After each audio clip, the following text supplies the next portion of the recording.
স্বাক্ষর হয়ে গেল বহু প্রতীক্ষিত থাইল্যান্ড কম্বোডিয়া যুদ্ধবিরতি চুক্তি। মালয়েশিয়ার রাজধানী কুয়ালালামপুরে আসিয়ান সম্মেলনের আগে ট্রাম্পের উপস্থিতিতে চুক্তিতে সই করেন দুই দেশের সরকার প্রধান। এ সময় ট্রাম্প বলেন, যুদ্ধ থামাতে পেরে তিনি আনন্দিত। আরও জানাচ্ছেন আফসানা শাওন। ঐতিহাসিক একটি মুহূর্তের সাক্ষী হলেন যুক্তরাষ্ট্রের প্রেসিডেন্ট ডোনাল্ড ট্রাম্প। তার উপস্থিতিতেই স্বাক্ষর হলো থাইল্যান্ড ও কম্বোডিয়ার মধ্যে যুদ্ধবিরতি চুক্তি। দিনের শেষ ভাগে চুক্তি স্বাক্ষরের কথা থাকলেও থাইল্যান্ডের রাজমাতার মৃত্যুর কারণে সময় কিছুটা এগিয়ে সকালেই স্বাক্ষর হয় চুক্তিটি।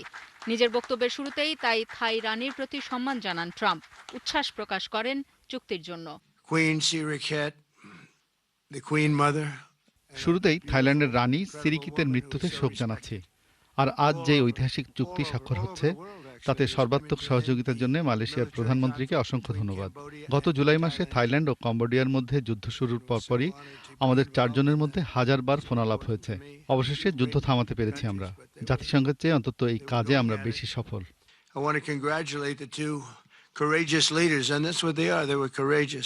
যুদ্ধবিরতিতে মধ্যস্থতা করায় ট্রাম্পকে ধন্যবাদ জানান থাইল্যান্ড ও কম্বোডিয়ার প্রধানমন্ত্রী। বলেন, ট্রাম্পের সদিচ্ছা এবং অক্লান্ত প্রচেষ্টার কারণেই চুক্তিটি সম্ভব হয়েছে। এর আগে আসিয়ানে আনুষ্ঠানিকভাবে যোগ দিয়েছে পূর্ব তিমুর। দীর্ঘ 14 বছরের প্রচেষ্টার পর এই জোটের সদস্যপদ পেল দেশটি। আসিয়ানের সদস্য হওয়াটা স্বপ্নের মতো বললেন দেশটির প্রধানমন্ত্রী। আজ একটা ইতিহাস হলো, আসিয়ানের 11তম সদস্য হলো পূর্ব তিমুর। এটা শুধু আমাদের স্বপ্ন পূরণ নয়, আমাদের নিরন্তর প্রচেষ্টার স্বীকৃতি। ভবিষ্যতের বিষয়ে আমরা আরও আশাবাদী। 1967 সালের 8ই আগস্ট ব্যাংককে প্রতিষ্ঠিত হয় আসিয়ান। এবারের আসিয়ান সম্মেলনের মূল প্রতিপাদ্য নির্ধারণ করা হয়েছে অন্তর্ভুক্তি ও স্থায়িত্ব। যুক্তরাষ্ট্র, দক্ষিণ আফ্রিকা, ব্রাজিল, চীন, জাপান, দক্ষিণ কোরিয়া সহ বিভিন্ন কৌশলগত অংশীদার দেশগুলোর নেতারাও এতে অংশ নিচ্ছেন। এবারের সম্মেলন এবং তার সাইডলাইন বৈঠকগুলো থেকে ভবিষ্যৎ আঞ্চলিক বাণিজ্য, নিরাপত্তা ও কূটনৈতিক সম্পর্কের দিক নির্দেশনা নির্ধারিত হতে পারে বলে মনে করছেন বিশেষজ্ঞরা। তাই বিশেষ গুরুত্ব পাচ্ছে এবারের আসিয়ান সম্মেলন। আফসানা শাওন, 71। আয়ারল্যান্ডের প্রেসিডেন্ট নির্বাচনে বামপন্থী স্বতন্ত্র প্রার্থী ক্যাথারিন কনলি বিপুল জয় পেয়েছেন। প্রতিদ্বন্দ্বী হেদার হামফ্রিজ হার স্বীকার করে নিয়েছেন। হামফ্রিজ বলেন, ক্যাথারিন সবার প্রেসিডেন্ট হবেন, তিনি তারও প্রেসিডেন্ট হবেন। তার জন্য শুভকামনা জানাচ্ছেন হামফ্রিজ। বুথ ফেরত বেসরকারি ফলে দেখা গেছে 2/3 ভোট গণনা হয়েছে, তাতে ক্যাথারিন 64% ভোট পেয়েছেন। 68 বছর বয়সী ক্যাথারিন কনলি তরুণদের মন জয় করতে পেরেছেন। শুক্রবারের নির্বাচনে বামপন্থী বিরোধী দলগুলোর একটি জোট তাকে সমর্থন দেয়। আয়ারল্যান্ডের প্রেসিডেন্ট পদটি মোটা দাগে আনুষ্ঠানিক। সেখানে ক্যাথারিনের বিজয়কে মধ্য ডানপন্থী সরকারের জন্য একটি চপেটাঘাত হিসেবে দেখা হচ্ছে।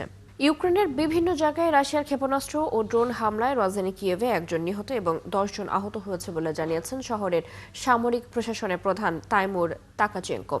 কিয়েভের ক্ষয়ক্ষতি সম্পর্কে টেলিগ্রামে একটি পোস্ট করেন তাইমুর। তিনি জানান, হামলার ফলে ভেঙে গেছে আবাসিক ভবনের জানালা, গাড়ির জানালা। এছাড়া একাধিক অগ্নিকাণ্ড ঘটেছে। ক্ষতিগ্রস্ত হয়েছে একটি কিন্ডারগার্টেন। টেলিগ্রামে পোস্ট করা একটি পৃথক বিবৃতিতে বলা হয়েছে, ইউক্রেনের বিমান বাহিনী 9টি ক্ষেপণাস্ত্রের মধ্যে 4টি এবং ইউক্রেনের বিভিন্ন স্থানে ছোড়া 62টি ড্রোনের মধ্যে 50টি ভূপাতিত করেছে। এছাড়া বিমান বাহিনী দেশের 11টি স্থানে 5টি সরাসরি ক্ষেপণাস্ত্র হামলা এবং 12টি ড্রোন হামলার কথা জানিয়েছে। যুক্তরাষ্ট্রের প্রেসিডেন্ট ডোনাল্ড ট্রাম্পের প্রস্তাবিত টেকনোক্র্যাট সরকারের কাছে ক্ষমতা হস্তান্তরে রাজি হয়েছে হামাস।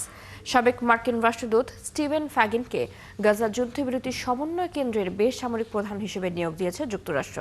এদিকে যুদ্ধবিরতি কার্যকর হওয়ার পরও গাজা ভূখণ্ডে ইসরায়েলি সামরিক বাহিনীর হামলায় মোট 93 জন ফিলিস্তিনি নিহত হয়েছেন, আহত হয়েছেন আরও 324 জন। আর শীতের আগমনে ত্রাণ ও শীতের সামগ্রী প্রবেশে ইসরায়েলের বাধার কারণে গাজার পরিস্থিতি আরও ভয়াবহ হয়ে উঠছে বলে সতর্ক করেছে UNRWA। বিস্তারিত থাকছে রিপোর্টে। কায়রোতে মিশরের কর্মকর্তাদের সাথে বৈঠকের পর মার্কিন প্রেসিডেন্ট ডোনাল্ড ট্রাম্পের প্রস্তাবিত টেকনোক্র্যাট সরকারের কাছে ক্ষমতা হস্তান্তরে রাজি হয়েছে হামাস। টেকনোক্র্যাট সরকার গাজার প্রশাসন ভালোভাবে পরিচালনা করবে বলে এক বিবৃতিতে আশা প্রকাশ করেন হামাসের হাইকমান্ড। গাজায় যুদ্ধবিরতি সম্পূর্ণ কার্যকর ও টেকসই করতে যুক্তরাষ্ট্রের গঠন করা বেসামরিক সামরিক সমন্বয় কেন্দ্র বা সিভিল মিলিটারি কোঅর্ডিনেশন সেন্টার নামের সংস্থার বেসামরিক প্রধান হিসেবে নিয়োগ দেওয়া হয়েছে ইয়েমেনে যুক্তরাষ্ট্রের সাবেক রাষ্ট্রদূত স্টিভেন ফ্যাগিনকে। গাজায় ভঙ্গুর যুদ্ধবিরতি বজায় রাখতে তদারকি কেন্দ্রের সামরিক প্রধান লেফটেন্যান্ট জেনারেল প্যাট্রিক ফ্রাঙ্কের সাথে সমন্বয় করে কাজ করবেন ফ্যাগিন। 11 অক্টোবর যুদ্ধবিরতি শুরু হওয়ার পরও থেমে নেই ইসরায়েলি হামলা। 48 ঘণ্টায় অনেকের মৃতদেহ নিয়ে আসা হয়েছে গাজার হাসপাতালগুলোতে। যুদ্ধবিরতির এই চুক্তির মধ্যেই গাজায় পণ্য ও ত্রাণ প্রবেশে কড়াকড়ি বজায় রেখেছে ইসরায়েল। তবে বাধার মুখেও অবরুদ্ধ গাজায় ত্রাণ সরবরাহ করছে বিশ্ব স্বাস্থ্য সংস্থা।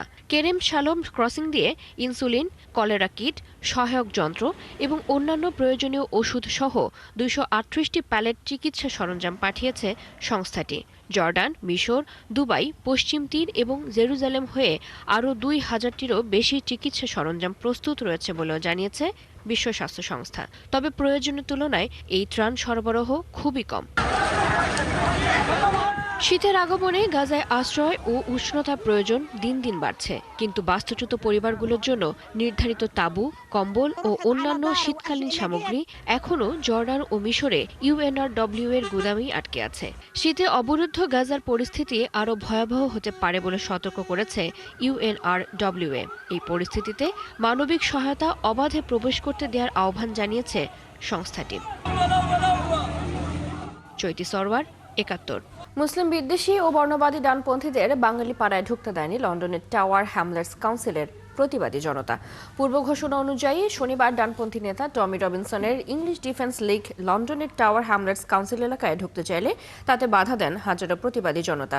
মেয়র লুৎফর রহমানের নেতৃত্বে এতে যোগ দিয়েছিলেন সাবেক লেবার নেতা ও বামপন্থী সেরেমিক করবিন। এছাড়া নেতারা বলেন, টাওয়ার হ্যামলেটসে বর্ণবাদের কোনো স্থান নেই কোনো বিভাজনের সুযোগ। এই মাসের শুরুতে টাওয়ার হ্যামলেটস ফুল কাউন্সিল মিটিংয়ে ডানপন্থী উগ্রবাদীদের বিরুদ্ধে দাঁড়ানোর প্রস্তাব পাশ হয়েছে, যেখানে অঙ্গীকার করা হয় বাইরে থেকে আসা ফার রাইট কর্মীদের উপস্থিতি প্রত্যাখ্যান করা হবে, যারা স্থানীয় কমিউনিটিকে টার্গেট করে এখানে আসে। এবং এই ছিল আজকের আয়োজনে। বিশ্বের নতুন কিছু খবর নিয়ে আগামীকাল সকাল 9:30 আবারও হাজির হবে বিশ্বযোগ। চোখ রাখুন ৭১ ফেসবুক পেজে, সাবস্ক্রাইব করুন ৭১ ইউটিউব চ্যানেল। ৭১ সাথে থাকুন।